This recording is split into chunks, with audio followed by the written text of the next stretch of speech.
Fala pessoal, Lucas Lentini para mais um Plantão Sim. E hoje a gente tinha o caso de um cara de 38 anos, chegou com rebaixamento do nível de consciência, não tinha nenhum antecedente, foi achado caído em casa, trazido para o hospital. Fizemos abordagem tradicional, ABC, tentamos tirar a história ampla, ele não tinha muita história. Moved, monitor, oximetria, veia, destro, que é essencial nesse caso, 3 situações que o destro tem que ser para já: rebaixamento, crise convulsiva e déficit focal. Aqui tinha um rebaixamento, o destro estava normal. E na avaliação inicial, a gente viu que ele tinha uma anisocoria, tinha uma hemiparesia discreta à esquerda, que já sugeriu para a gente prontamente uma causa estrutural para o rebaixamento. Tomografia de crânio. Tomografia mostrou uma lesão, e que provavelmente estava causando uma síndrome de hipertensão intracraniana. Primeira pergunta era qual a hipótese diagnóstica, e era justamente hipertensão intracraniana por tumor mais edema vasogênico. Por que a gente achou aqui, fez um diagnóstico sindrômico de hipertensão intracraniana? Quais são os sinais de hipertensão intracraniana? Primeiro, tem sinais gerais, cefaleia, vômito em jato, o paciente pode apresentar posturas patológicas. Uma coisa que frequentemente tem que levantar a lebre para a gente são alterações de mobilidade ocular, de motricidade ocular. A hipertensão intracraniana às vezes pode cursar com uma lesão, com uma paralisia de sexto par, do abducente, que o paciente não consegue abduzir o olho, às vezes pode ter um desvio para dentro do olhar.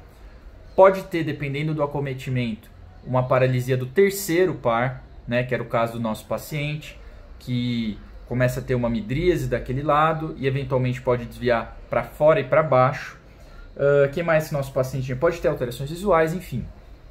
A tomografia, quando tem algum gradiente de pressão que causa um desvio de linha média ou eventualmente alguma lesão focal, tipo esse paciente que tinha um tumor, que tinha edema, a tomografia pode mostrar. Mas a tomografia normal não exclui hipertensão intracraniana. No nosso caso, tinha uma lesão que facilitou a gente pensar em hipertensão intracraniana. E aí, ainda na parte de reconhecer a hipertensão intracraniana, a gente tem a segunda pergunta, que é: o ultrassom pode me ajudar? Pode. O ultrassom ele ajuda muito a gente a estimar a pressão intracraniana medindo a bainha. Eu vou soltar um post aí ao longo da semana ensinando a fazer isso, mas basicamente a gente põe uma proteção no olho do paciente,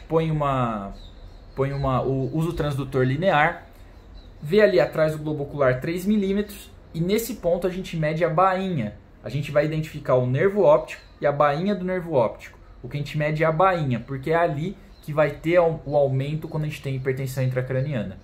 Valores da bainha nesse ponto acima de 6 milímetros sugerem hipertensão intracraniana, que era o que nosso paciente tinha. A hipertensão intracraniana, então, pode ser causada desde edema até obstrução do sistema licórico, até efeito de massa propriamente dito. E aí o tratamento, pessoal, que foi a terceira pergunta, é o seguinte. Primeira coisa, medidas gerais para todo paciente com hipertensão intracraniana. Então é sala de emergência, a gente vai fazer o ABC, vai considerar intubar precocemente. Esse cara estava rebaixado, hipertensão intracraniana, não tinha muita dúvida. Vamos intubar, vamos sedar, vamos deixar a cabeceira elevada ali em 30 graus, vamos facilitar o retorno venoso, centralizando a cabeça, evitando amarrar o tubo muito forte. Se o paciente tiver com colar cervical, evitar que isso aperte, que dificulte o retorno venoso. Outras medidas gerais, vamos manter tudo normal. Normotermia, evitar agressivamente a febre. Normocapnia, a gente ouve muito de hiperventilação, a gente vai comentar depois, mas em geral a gente vai manter normocapnia. Normonatremia, o sódio é bom que fique um pouquinho mais próximo ali de cima, mas a gente vai manter a normonatremia. E a gente vai ter que manter a pressão de perfusão cerebral, porque o problema da hipertensão intracraniana é que isso dificulta a perfusão, dificulta o fluxo sanguíneo, e quando tem um gradiente de pressão, como eu já comentei, pode ter síndromes de herniação de Uncus, herniação central, enfim.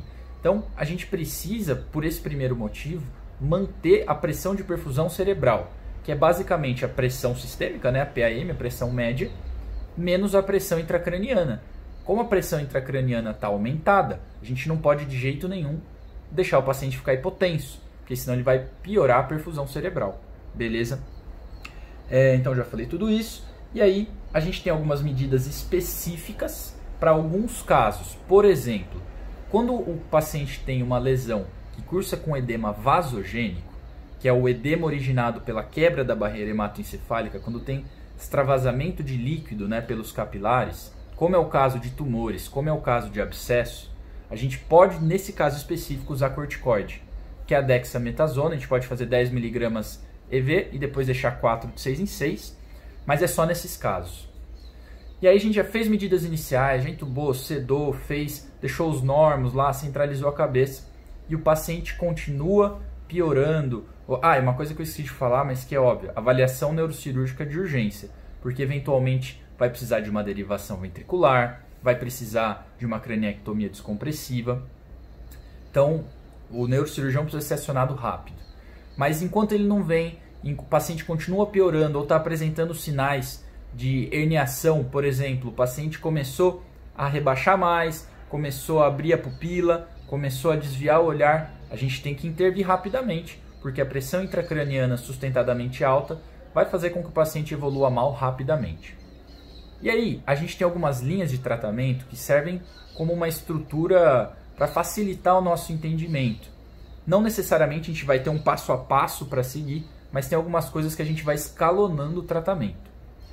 A mais lembrada, né, a que a gente tem facilidade de fazer é a terapia osmolar. Por exemplo, salina hipertônica, manitol, bicarbonato, né, que acaba funcionando como uma salina hipertônica.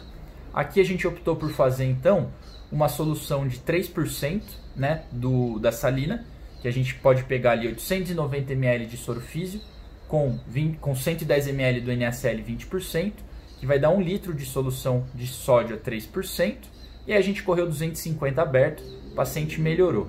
Se ele não tivesse melhorado, a gente poderia lançar mão de outras coisas, tipo aprofundar mais a sedação, tipo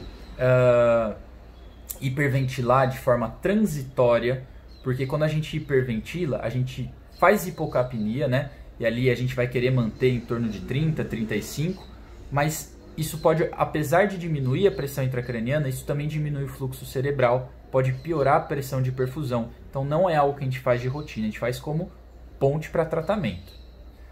Hipotermia leve, né, 35 a 36 graus, como a barbitúrico, são medidas de terceira linha que a gente não faz no dia a dia, tanto pela complexidade, como por ser já uma medida de desespero. Então, em resumo, o cara chegou, a gente suspeitou de hipertensão intracraniana, fez a tomo, fez ultrassom de bainha, fez as medidas iniciais, partiu para a medida já um pouco mais avançada ali de sedação com propofol, partiu para a medida mais avançada de salina hipertônica e aguardou a avaliação neurocirúrgica. Beleza? Até o próximo Plantão Sim. Um abraço!